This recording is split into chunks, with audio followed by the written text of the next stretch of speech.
Welcome to the AI Hustle Podcast, the podcast where we break down the latest in AI news, tools, and interview experts helping you hustle and do more using AI. If you've been following the podcast for a while, you'll know that over the last 6 months, I've been working on a stealth AI startup. Of the hundreds of projects I've covered, this is the one that I believe has the greatest potential. So today I'm excited to announce AIBox. AIBox is a no-code AI app building platform paired with the App Store for AI that lets you monetize your AI tools. The platform lets you build apps by linking together AI models like ChatGPT, Midjourney, and 11 Labs. Eventually will integrate with software like Gmail, Trello, and Salesforce, so you can use AI to automate every function in your organization. To get notified when we launch and be one of the first to build on the platform, you can join the waitlist at aibox.ai. The link is in the show notes. We are currently raising a seed round of funding. If you're an investor that is focused on disruptive tech, I'd love to tell you more about the platform. You can reach out to me at jaden@aibox.ai. I'll leave that email in the show notes. A company using AI has just raised $65 million led by SoftBank, the famous software investor. So today on the podcast, we're going to be diving into who that is, what they're doing with the money, and what the implications for the industry are. So Tractable is the company that has just snapped up the $65 million, and they are a property damage appraisal company that uses AI to help assess property damage. So the way that this company works is that they're actually using computer vision to help with insurance operations. Of course, this big round of funding they've just done is their Series E, so they're a little bit further down the pipe as far as funding rounds go. And they had SoftBank's Vision Fund 2, which pitched into this. They also had Insight Partners and Georgian that pitched in. So this is a London-based company which processes a very impressive $7 billion in claims every single year. They have partnerships with insurance behemoths like Aviva, Geico, and Admirable. And they have established themselves really as a trailblazer in AI-powered damage assessment for cars and properties. So I think the freshly infused funds that they've just raised here are going to help to fuel its existing operations, while also really just catalyzing deeper forays into one of the largest markets, which is Japan. So I think that this is also going to really empower them to incorporate state-of-the-art AI advancements to broaden its scope from just insurance appraisals to repairs, maintenance, and sales of scanned items. So really kind of taking it in a whole other direction and to the next level. So the CEO and founder is Alex Daliak, and he shared his vision in an email interview recently to TechCrunch. And he said that the quote-unquote breakthroughs in generative visual AI will allow us to generate synthetic visual data that can accelerate the AI feedback loop. He also emphasized the potential for large language models, conversational AI, and multi-model AI, and creating an expert AI that can essentially, assess your car and home, but also converse and advise you on the best way to repair, protect, and sell your two most valuable assets, which is your car and home, right? So Daliak also highlighted the surge in property appraisals for natural disaster recovery in Japan, and he anticipated a 10x year-over-year volume growth in its automotive aftermarket vertical because of pandemic-induced labor and parts shortages. So the timeline, really the timeliness of Tractable's diversification, I think can't be overstated. The landscape has become way more competitive since it began. There's rivals like UVI, ProveStation, Raven, Claims Genius, Innovation Group, and many others offer a very similar kind of remote assessment tool. And so I think just 2 years ago, Tractable raised $60 million, and that brought its valuation all the way up to $1 billion. So, that was a big number. And now in the second round, they barely were able to, outraise that by about $5 million. And I think that really kind of shows where the market is at now. It's obviously much more competitive. When you go to a whole nother round, when you go from all the way to the Series E, you would expect to have a significantly higher amount raised. Only being able to beat that by $5 million, I think is indicative of the market overall.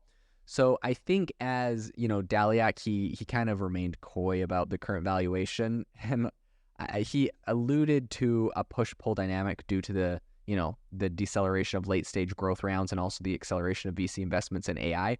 So he didn't really say what the valuation is. One can assume that if they're only raising $5 million more than the last round, the valuation probably hasn't gone up. And there is a possibility that the valuation actually went down since the last round. So I think that is something to consider when you're looking at, these companies that are raising big rounds. SoftBank's position as a lead investor, I think, is significant considering its, somewhat turbulent past investments. SoftBank has made some really big bets in the past, kind of as the whole software bubble was bursting after, COVID.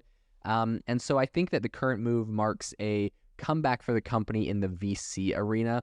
The investment director for SoftBank's investments advisor expressed her excitement to collaborate with Tractable's team, and she really underlined the immense potential for AI technology to disrupt various different sectors. So looking forward, I think the Japanese market with its tech-savvy consumers, really robust insurance sector, and a pressing need for automation appears to be ripe for Tractable's AI solution. I mean, time will tell if they're able to scale there as they're hoping. But I think the investment represents a really strong position for them. The startup has some strategic opportunities to deepen its foothold and navigates Japan's complex enterprise ecosystem through collaboration with SoftBank. Right, SoftBank is based out of Japan, and so I think that this might be just a great play for them. Daliak hints at the essentially untapped potential of integrating Tractable's technology earlier into vehicles' life cycles, so not just in damage assessments after an accident, but he actually believes that Tractable's tech can expedite vehicle repair, production, and recycling, while also providing, valuable manufacturing feedback insights from the road. So I think despite being unprofitable currently, which is not a good sign for a company, right? This is not the time you want to be unprofitable. It makes it incredibly difficult to raise a round of funding, incredibly difficult to continue. And so I think despite that, Daliak remains optimistic about Tractable's journey towards profitability. He admitted that the VC-backed sector's ability to turn profitable is being tested amidst the current interest rate environment.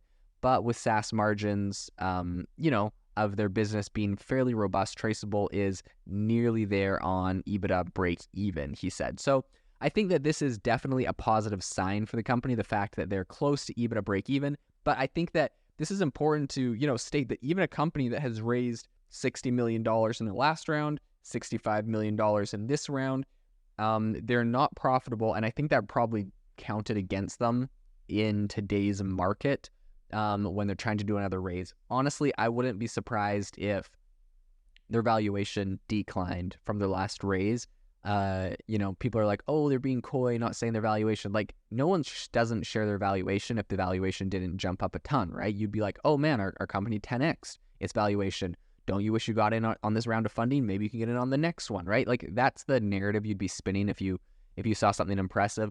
And perhaps even a small increase in valuation isn't very impressive because, investors are obviously looking for 10 or 100x on their money, although growth rounds are slightly different. But I think the fact that they're not talking about that is pretty indicative of the state of the company. And I mean, it's not just the company. It might be a great company, but the state of the industry overall. That being said, we've seen the ability for even very large companies like Facebook and Google and others to cut a lot of costs and see the profitability of their company increase quite substantially. Their stock market prices have gone up when they've made those moves. And so I think for a company like Tractable to not be doing that to achieve profitability is dangerous. Like, I'm not 100% sure what they're going for.